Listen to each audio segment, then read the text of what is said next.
Hello guys, again welcome back to my channel. இன்னைக்கான வீடியோல நம்ம ஜியோ அப்ளிகேஷன்ல கிடைக்கக்கூடிய பர்சனல் லோன் பத்தின கம்ப்ளீட்டான டீடைல்ஸ் அப்படிங்கறத பார்க்க போறோம். இந்த ஜியோ அப்ளிகேஷனை பொறுத்தவரைக்கும் ஆரம்பத்துல மணிவியோ அண்ட் இன்னும் ஒரு சில RBI ரெஜிஸ்டர்ட் NBFC கூட பார்ட்னர்ஷிப் பண்ணி ஒரு சின்ன லோன் அமௌண்ட் அப்படிங்கறது அப்ரூவல் கொடுத்துட்டு இருந்தாங்க.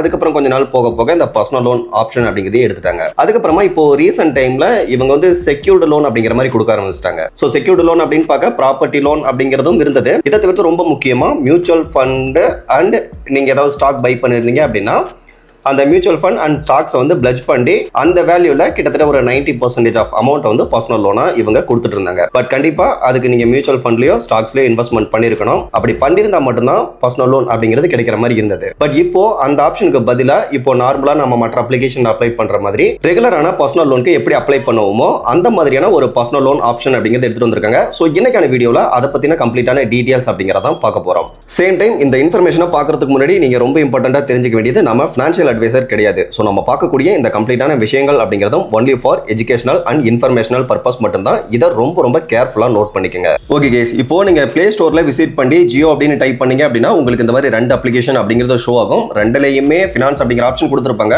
பட் இருந்தாலும் ஜியோ ஃபினான்ஸ்னு சொல்லிட்டு இப்போ டெடிகேட்டடா ஒரு ஆப்ஷன் அப்படிங்கிறது கொடுத்துருக்காங்க. ஸோ அந்த அப்ளிகேஷனை நாம கிளிக் பண்ணி ஓப்பன் பண்ணிக்கலாம். இதெல்லாம் இப்போ பர்சனல் லோன் டீடைல்ஸ் அப்படின்னு பார்க்க இந்த இடத்துல பாருங்க, ஸ்டார்டிங் 50,000 இருந்து அதிகபட்சமா 25 lakhs வரைக்கும் லோன் அப்படிங்கிறது தரதா போட்டிருக்காங்க. சேம் டைம் இங்க மென்ஷன் பண்ணிருக்கக்கூடிய விஷயங்கள் என்ன அப்படின்னா இந்த பர்சனல் லோனுக்கு இவங்க IDFC first bank and yearly salary அதாவது 5 அப்ளிகேஷன் கூட பார்ட்னர்ஷிப் பண்ணி தான் லோன் அப்படிங்கறத தரதா போட்டிருக்காங்க. இந்த லோனை ரீபேமெண்ட் பண்றதுக்கான டென்யூர் அப்படின்னு பார்க்க 6 to 60 months தரதா போட்டிருக்காங்க. ரேட் ஆஃப் இன்ட்ரெஸ்ட் பொறுத்தவரைக்கும் நியர்லி 11% இருந்து 35% வரைக்கும் per annum இருக்கும் அப்படிங்கறத போட்டிருக்காங்க. ப்ராசஸிங் ஃபீஸை பொறுத்தவரைக்கும் 0 to 6% அப்படிங்கிறது இருக்கும். இதை தவிர்த்து ரீபேமெண்ட் பண்றதுக்கான டென்யூரை பொறுத்தவரைக்கும் முன்ன பார்த்து அதே டீடைல்ஸ் தான். பட் இருந்தாலும் 6 to 36 months அப்படிங்கிறது கொடுக்கறதா போட்டிருக்காங்க. மேபி இவங்க ரெண்டு லெண்டிங் பார்ட்னர்ஸ் கொடுத்ததுனால ரெண்டு பேருடைய டீடைல்ஸும் கொடுத்துருக்காங்களா என்ன அப்படிங்கிறது எக்ஸாக்டா தெரியல. இதை தவிர்த்து ஆனுவல் பர்சன்டேஜ் ரேட் அப்படின்னு பார்க்க 30.39% இருக்கும் அப்படின்னு போட்டிருக்காங்க. இதை பொறுத்தவரைக்கும் மேக்ஸிமம் அப்படிங்கிறத மென்ஷன் பண்ணிருக்காங்க. பட் நீங்க பாருங்க, ரேட் ஆஃப் இன்ட்ரெஸ்ட் வந்து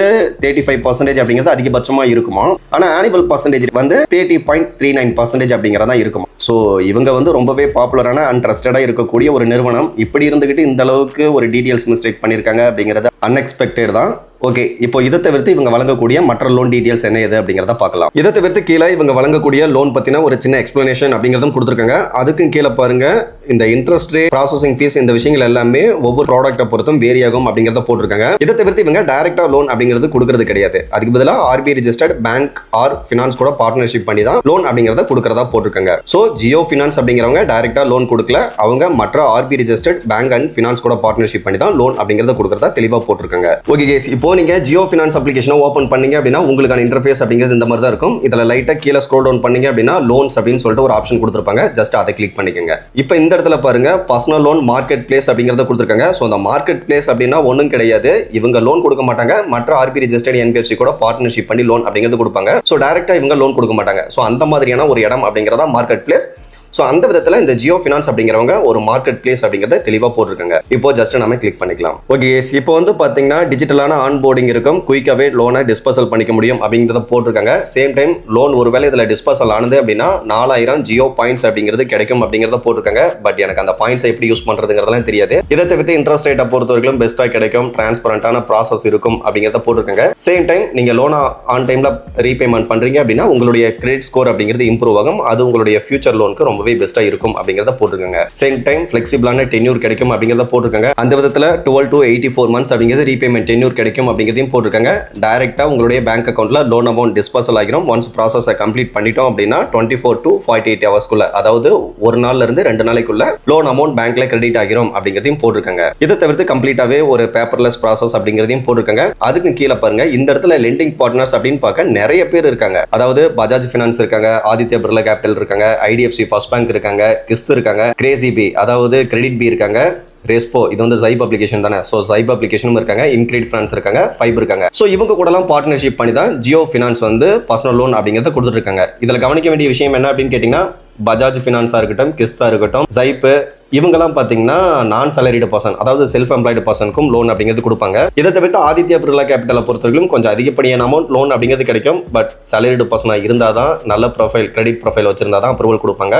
சேம் டைம் IDFC ஃபர்ஸ்ட் பேங்க்கும் கிட்டத்தட்ட அதே மாதிரி தான். ஆனால் லோன் அமௌண்ட்டை பொறுத்தவரைக்கும் ஒரு பிலோ 1 lakh அப்படிங்கறதான் கிடைக்கும். இதை தவிர்த்து ஜைப் அப்ளிகேஷனை பொறுத்தவரைக்கும் ஒரு 50,000 ரேஞ்சில் அமௌண்ட் அப்படிங்கறத எதிர்பார்க்கலாம். இன்க்ரீடும் நல்ல ப்ரொஃபைல் அப்படிங்கறத எதிர்பார்ப்பாங்க. ஃபைப் அப்ளிகேஷனை பொறுத்தவரைக்கும் தெரிஞ்சிருக்கும், அது salaried பர்சனுக்கு மட்டும்தான் லோன் அப்படிங்கிறது கொடுப்பாங்க. ஓகே கேஸ், இதை தவிர்த்து இந்த அப்ளிகேஷன்ல அப்ளை பண்றதுக்கு தேவையான எலிஜிபிலிட்டி கிரைட்டீரியா அப்படின்னு பார்க்க, அதாவது இவங்க பார்ட்னர்ஷிப் பண்ணிருக்கக்கூடிய அந்த லெண்டர்ஸ்க்கு ஒவ்வொருத்தருக்கும் ஒவ்வொரு எலிஜிபிலிட்டி கிரைட்டீரியா அப்படிங்கிறது இருக்கும். அந்த விதத்துல காமனான எலிஜிபிலிட்டி கிரைட்டீரியா அப்படின்னு பார்க்க 21 வயசுல இருந்து அதிகபட்சமா 60 வயசுக்குள்ள இருக்கணும். salaried பர்சனா இருந்தாலும் செல்ஃப் எம்ப்ளாய்டு பர்சனா இருந்தாலும் அப்ளை பண்ணலாம். அதே சமயத்துல டீசென்டான மந்த்லி இன்கம் அப்படிங்கிறது இருக்கணும். இதை தவிர்த்து ஐடிஆர் ஃபைல் பண்ணிருக்கணும் அப்படிங்கிறதையும் சொல்லியிருக்காங்க. மேபி நீங்க செல்ஃப் எம்ப்ளாய்டு பர்சன் அப்படிங்கிறத கொடுத்தீங்கன்னா ஐடிஆர் ஃபைல் பண்ணதுக்கான அந்த ரிசிப்ட் அப்படிங்கிறத கேட்கறதுக்கான சான்சஸ் அப்படிங்கிறதுமே இருக்கு.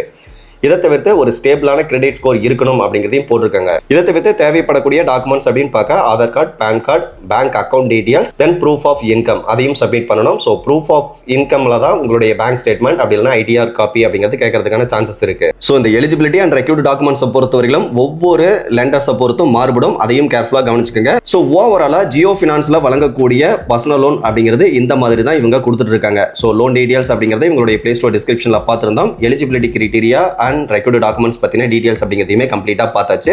ஸோ இதில் அப்ளை பண்ணா இந்த லெண்டர்ஸ் கிட்ட இருந்து அப்ரூவல் இருந்தது அப்படின்னா உங்களுக்கு ஷோ பண்ணுவாங்க. நீங்க லோன் ப்ராசஸ் பண்றதை பொறுத்தவரைக்கும் இந்த அப்ளிகேஷன்லேயே ப்ராசஸ் பண்ணி விட்ரா அப்படிங்கிறது பண்ணிக்க முடியும். ஓகே கேஸ், இன்னைக்கு பார்த்தா இந்த இன்ஃபர்மேஷன் உங்களுக்கு யூஸ்ஃபுல்லா இருந்ததுன்னா மறக்காம வீடியோ லைக் பண்ணிட்டு சேனலையும் ஃபாலோ பண்ணி வச்சுக்கோங்க. ஃபியூச்சர்ல நிறைய இன்ஃபர்மேஷன் அப்படிங்கிறது கண்டினியூஸா வந்துகிட்டே இருக்கும். Okay guys, thank you.